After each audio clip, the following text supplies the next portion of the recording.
విశాఖ ఆంధ్ర యూనివర్సిటీలో ఉద్రిక్తత కొనసాగుతోంది. ఆర్ఎస్ఎస్ ర్యాలీని వ్యతిరేకిస్తూ ఎస్ఎఫ్ఐ, ఏఐఎస్ఎఫ్ నిరసనకు దిగాయి. ర్యాలీకి అనుమతి ఎలా ఇచ్చారంటూ ప్రశ్నించాయి. ఇవాళ యూనివర్సిటీ బంద్ కు పిలుపునిచ్చాయి. ఏయూ రిజిస్ట్రార్ ఆఫీస్ ఎదుట విద్యార్థి సంఘాలు బైఠాయించాయి.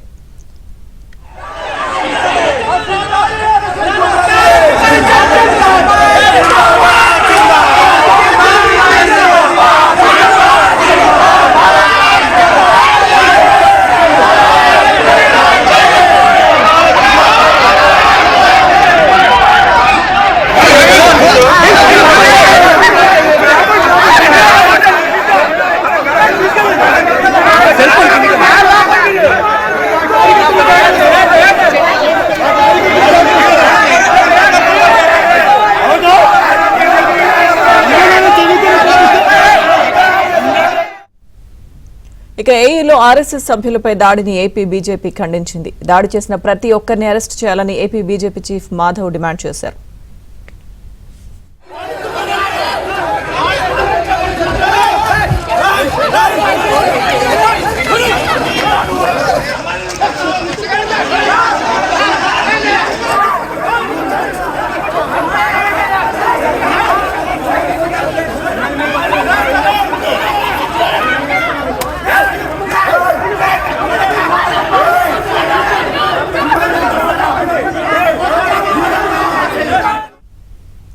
విశాఖ ఏయూ క్యాంపస్ లో ఉద్రిక్తతకు సంబంధించిన పూర్తి సమాచారం మా ప్రతినిధి సతీష్ అందిస్తారు.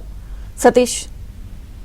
లక్ష్మీదుర్గ విశాఖలో ఆంధ్ర యూనివర్సిటీ రిజిస్టర్ ఆఫీస్ ఎదుట ఈ రోజు తెల్లవారు నుంచి కూడా ఒక ఉద్రిక్త పరిస్థితి నెలకొందని చెప్పుకోవచ్చు. ఎస్ఎఫ్ఐ అదేవిధంగా ఏబీ విద్యార్థి సంఘాలు సబ్ రిజిస్టర్ కార్యాలయం ముందు వాళ్ళు బయట అయినారు, నినాదాలు కూడా చేశారు. యూనివర్సిటీ గ్రౌండ్ లో ఆర్ఎస్ఎస్ కవాతును వ్యతిరేకిస్తూ వాళ్ళు ఆందోళన చేపట్టారు. అయితే నిన్న రాత్రి నుంచి కూడా ఈ ఆర్ఎస్ఎస్ కవాతుకు సంబంధించి ఎటువంటి కార్యక్రమాలు కూడా ఈ గ్రౌండ్స్ లో జరగకూడదంటూ కూడా వాళ్ళు ఆందోళన చేపట్టారు. రాత్రి నుంచి కూడా నిరసనలు కొనసాగుతున్నాయి. ఈ రోజు రిజిస్టర్ కార్యాలయం ఎదుట విద్యార్థి సంఘాలు ఒకరిపై ఒకరు ఘర్షణ చోటు చేసుకుంది. ఈ క్రమంలోనే పోలీసులు ఘటనా స్థలాన్ని చేరుకొని వారిని చెల్లాచెదురు చేయడం జరిగింది. విద్యార్థి సంఘాల మధ్య కేవలం ఈ ఆర్ఎస్ఎస్ ఈ కవాతుకు సంబంధించి కూడా ఒక ఘర్షణ వాతావరణం నెలకొనడంతో పోలీసులు కూడా వారిని నిలువరించే ప్రయత్నం చేశారు. ఒక్కసారిగా ఈ విద్యార్థి సంఘాలు అందరూ కూడా ఒకరిపై ఒకరు వాళ్ళు ఘర్షణ చెలరేగే విధంగా వాళ్ళు చోటు చేసుకోవడంతో ఒక ఉద్రిక్త పరిస్థితి నెలకొన్నాయని చెప్పుకోవచ్చు. అయితే పోలీసులు మాత్రం అక్కడ చేరుకొని విద్యార్థి సంఘాలందరినీ కూడా నచ్చచెప్పే ప్రయత్నం చేశారు. అయినప్పటికీ కూడా పరిస్థితి ప్రతిమించడంతో వారిని పోలీసులు చెల్లాచెదరుగా వారిని ఎక్కడికక్కడ అదుపులోకి తీసుకోవడం జరిగింది. అయితే దీనిపైన మాధవ్, ఆయన కూడా బీజేపీ నేత మాధవ్ కూడా దీనిపైన కూడా ఆయన మాట్లాడడం జరిగింది. ఎవరైతే విద్యార్థి సంఘాలు ఈ విధమైన ఆందోళన చేపట్టారో అదేవిధంగా ఘర్షణకు లేవతీశారో వారిని అరెస్ట్ చేయాలి. అదేవిధంగా ఆర్ఎస్ఎస్ కవాతుకు సంబంధించి వారికి వచ్చిన అభ్యంతరం ఏంటి దానిపైన స్పష్టంగా చెప్పే అవకాశం ఉన్నప్పుడు కూడా ఎందుకు ఇటువంటి ఆందోళన చేయడం, అదేవిధంగా రిజిస్టర్ కార్యాలయం ముందుకెళ్లి ఆ విధమైన ఘర్షణ వాతావరణం చెలరేగడానికి గల కారణాలు ఏంటి అనేది ఆయన స్పష్టంగా చెప్పడం జరిగింది.